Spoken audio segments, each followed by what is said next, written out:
Hello everyone, Sparrow of G&A Reviews here, bringing you another event guide. This time for the upcoming Sparrows in event in FGO, which will be dropping this New Year's. And much like all of my event guides, this is going to be a very in-depth look at the event, covering everything from the new servants and craft essences to the best farming strategies. So to help you guys along, I've included timestamps in the description down below, so you can jump to whichever part of the video you need the most. I should also mention that in order to participate in this event, you need to have cleared Lost Bout 3. So with that said, if this guide helps you or you enjoy it, please do leave a like and consider subscribing because it helps out the channel a lot. But for now, on to the new event servants. Unfortunately, we won't be getting any new welfare servants with this event. However, we are getting a brand new gacha servant with the 5-star saber, Benienma. She's an art saber with a max attack of 11,607 and a max HP of 13,960. She has a single target Arts Noble Phantasm that does explosive amounts of damage to chaotic and evil enemies. She's an excellent pickup if you're in the market for a high burst damage saber who can also double as a powerful support. But in addition to Benienma, we're also going to be getting raid-ups for Tamamo, Fion, and Tamamo Cat. Tamamo has been one of the best supports in the game, and if you haven't gotten her yet, now is an excellent chance to pick her up. But in addition to her, Fion is also another excellent pickup from this gacha. He's received a number of buffs since his release, and is now one of the best arts farmers, especially for his rarity. We'll also be getting raid-ups for Assassin Li Shuen and Tomoe later on in the event. I've included spotlights for all of the raid-up servants in the description down below, so you guys can take a look when you have a chance. But for now, let's talk about the event CEs. We'll be getting 4 brand new craft essences with this event, 3 of them available in the gacha and 1 in the shop. Starting with the gacha craft essences first, we have the 3-star CE, A Modest Pig. This craft essence will increase the amount of QP you get when you clear a quest by 2,021. In addition, it'll also increase the Fortune of the Mountain drops by 1, or 2 if you max limit break it. Now outside of the event, this craft essence isn't all that useful. The 2021 QP you get isn't all that much, and it's more of a novelty effect to celebrate the new year. However, if you really want to use it, you can use it while you're farming doors. Next up, we have the 4-star New Year's Mystique. This craft essence increases your quick and arts card effectiveness by 6% and fills your NP gauge by 4% every turn. It'll also increase the Fortune of the River drops by 1 or 2 if you max limit break it. Now this CE can be useful on arts or quick servants who focus a lot on spamming their NP, like Bradamante, Ushiwakamaru, and Shiki. And finally, we have the 5-star gacha CE, Mark on a Smiling Face. This craft essence increases your arts card effectiveness and NP gain by 10% and increases your NP damage by 15%. It'll also increase the Fortune of the Sparrow drops by 1 or 2 if you max limit break it. Now this CE is absolutely amazing on offensive art servants like Benienma, Hokusai, and Ryoma. Moving on to the shop craft essence, we have the 5-star Silver Glittering Snow Goddess. This craft essence increases quick, arts, and buster card effectiveness by 6% and starts you off with 30% NP charge. In addition, it'll increase all lumber drops by 1 or 2 if you max limit break it. This is an all-purpose craft essence that can really work on anyone, and if you manage to max limit break it, it can be extremely good for farming setups, especially if you don't already have Golden Sumo. In addition to those craft essences, we're also getting 2 brand new command codes. First up, we have the 4-star Mirror of 8 Leaves. This command code grants the servant stun immunity for 1 time or 2 turns when you attack with the engraved card. And this is a very good command code on some specific servants who have a demerit that stuns them, like Fran, Tamamo Lancer, and Santa Altera. And then we also have the 5-star Good Wife, Wise Fox. This command code increases the healing received by 50% for 1 time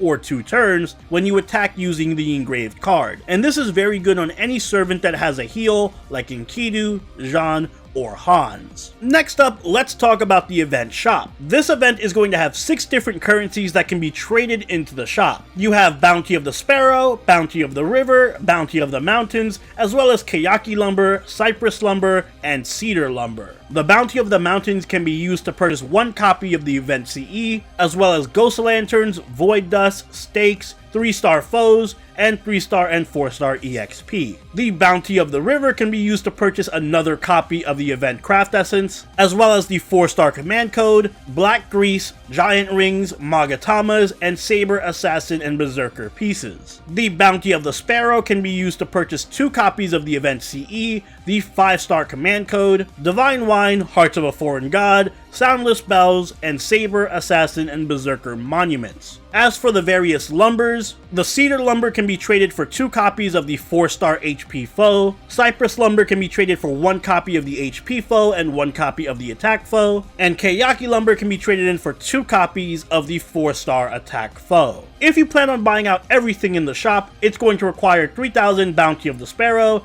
3,000 Bounty of the River, 3,400 Bounty of the Mountain, and 600 of each lumber. I should also mention that you can only purchase 4 copies of the event CE from the shop, so if you plan on max limit breaking it, you're going to have to farm for the 5th copy from one of the free quests. Now let's talk about the structure of the event itself, because it's a pretty unique event. It's going to be a different style of point event than normal. Basically, the event is going to be themed around fixing up an old inn and building up new rooms. To that extent, you're going to need to farm different types of wood from various free quests in order to meet the requirements necessary to build different rooms for the inn. And obviously, the further along you get in the event, the better the rooms will be and the more lumber they will require, and thus the more farming needs to be done. You can check which rooms are going to be available for you to build by selecting the lobby button in the event screen. As you build more and more rooms, you will continuously unlock new story quests, new free quests, and most importantly, you will also earn something called guest satisfaction points. At the start of each day, precisely at 10 AM Pacific time, these guest satisfaction points will automatically be converted and added to your tribute points total. So for example, let's say that on day 1 you build 2 bedrooms and you earn 1,000 guest satisfaction points. While at 10 AM on day 2, you will automatically earn 1,000 tribute points. Now on day 2, let's say you build 5 more rooms and you earn 5,000 guest satisfaction points, bringing your total to 6,000. Well, at 10 AM on day 3, you will then earn 6,000 tribute points, bringing your total tribute points to 7,000, and so on and so forth. Simply put, every day at 10 AM, your guest points total will be added to your tribute points total. And this is important to take note of because reaching certain tribute point milestones will unlock new story chapters and earn rewards. So tribute points are your main way of progressing through the event story and getting the best items. The tribute point rewards include things like summoning tickets, Mana Prism, QP, Gold and Silver Apples, 5-star Experience, Lanugos, Gallstones, Eternal Ice, Spinal Fluid, and Stingers. The Tribute Point reward ladder goes up to 5 million points.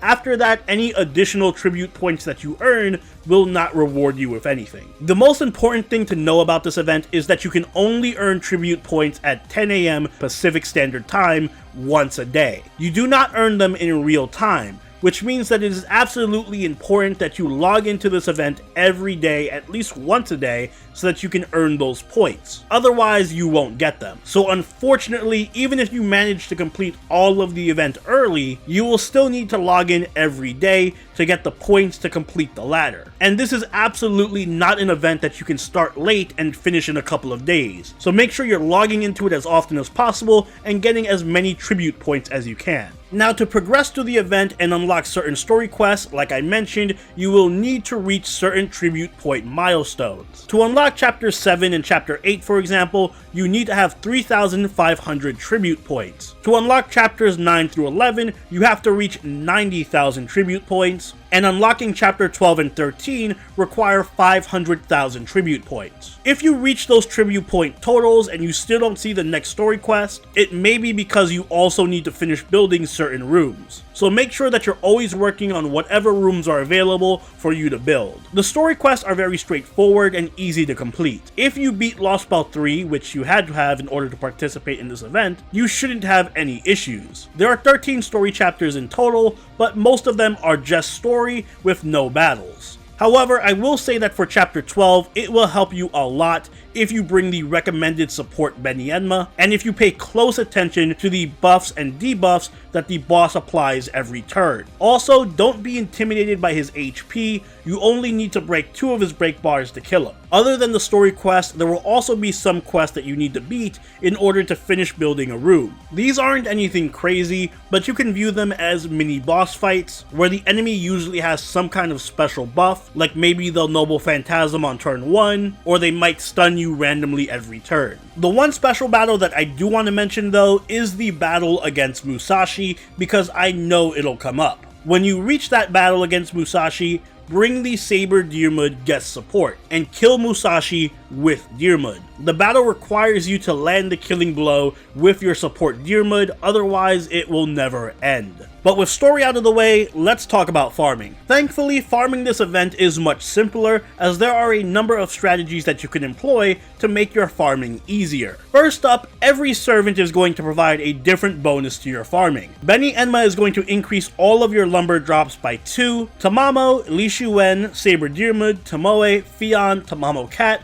Kyohime, and Mosh will increase all of your lumber drops by 1. All Saber, Lancer, and Ruler servants will increase the Kayaki drops by 1. Archers, Casters, Avengers, Mooncancers, and Foreigners will increase the Cypress lumber drops by 1. And Riders, Assassins, Berserkers, and Alter Egos will increase the Cedar lumber drops by 1. Aside from the servants, you can also get a number of bonuses from the event craft essences. The 3-star event CE is going to increase your Fortune of the Mountain drops. The 4-star event CE is going to increase the Fortune of the River drops. And the 5-star gacha CE is going to increase the Bounty of the Sparrow drops. The event shop craft essence is going to increase all of your lumber drops as well. The best strategy for farming this event is going to be to roll for the 3-star CE in the Friend Point gacha. Get as many as you can and then farm the currency until you can buy all the craft essences from the shop ASAP. And if you manage to get a CE drop, I don't recommend max limit breaking it until after the event. You're going to want to spend the event farming all of the wood that you need to finish building the rooms. Focus on building all of the rooms that you can first, so that you can maximize your guest satisfaction points. Then once those rooms are done, you can farm for the shop currencies until more rooms are added later, or until you complete the event story. As for where you should be farming, well, it depends at what stage you are in the event. When you first start the event early on, the best place to farm for the Cypress lumber and the Fortune of the Sparrow is going to be the Sparrow's room. The best place to farm for the Cedar lumber and the Fortune of the Mountains is going to be the Thicket, and the best place to farm the Kayaki lumber and the Fortune of the River is going to be the mountain behind the inn. Eventually, as you unlock more and more free quests, you'll eventually unlock the Phoenix room and the hot springs for the men and women. Once you do, the best place to farm for the Cedar and the Bounty of the Sparrows is going to be the Phoenix room. The best place to farm for your Kayaki lumber and Fortune of the Mountain is going to be the male hot spring, and the best place to farm for the Fortune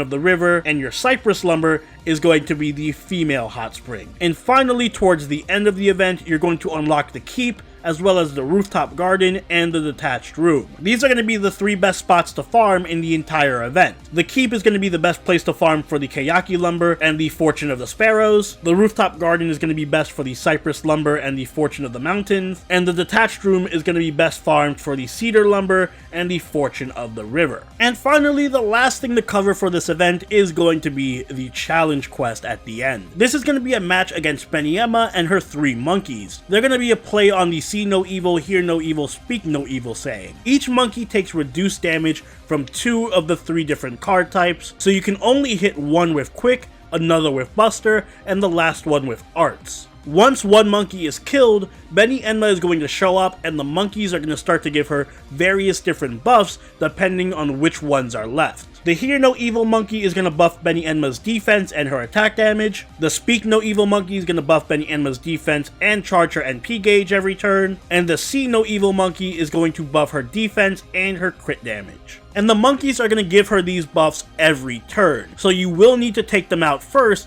to make dealing with Beni easier. Beni-enma also has access to the same skills and Noble Phantasm that she does as a playable servant. But in addition to that, once you break her break bar, she's going to apply Invincibility Pierce and then Noble Phantasm instantly. There are a number of ways to approach this fight. First off, you can try to bring a Quick, an Arts, and the Buster servant if you have them, so that you can take out all the different monkeys. I highly recommend killing the Saber monkey first, because if he's allowed to buff Benienma, she's gonna start Noble Phantasming like crazy. Another way you can do this is by bringing 2 different AoE servants with different card types, like for example Artoria and John Archer, so that they can Noble Phantasm back to back and take out 2 of the monkeys very quickly, which will leave Benienma with less buffs. But in either case, I recommend focusing on the monkeys first, because Benienma by herself isn't much of a threat, especially if you have a good archer like Kuro, Tomoe, Gil, or Robin Hood. Since Benienma can pierce invincibility, it helps to have a support who can give great defense buffs like Waver or Mosh. And this is even one of those few times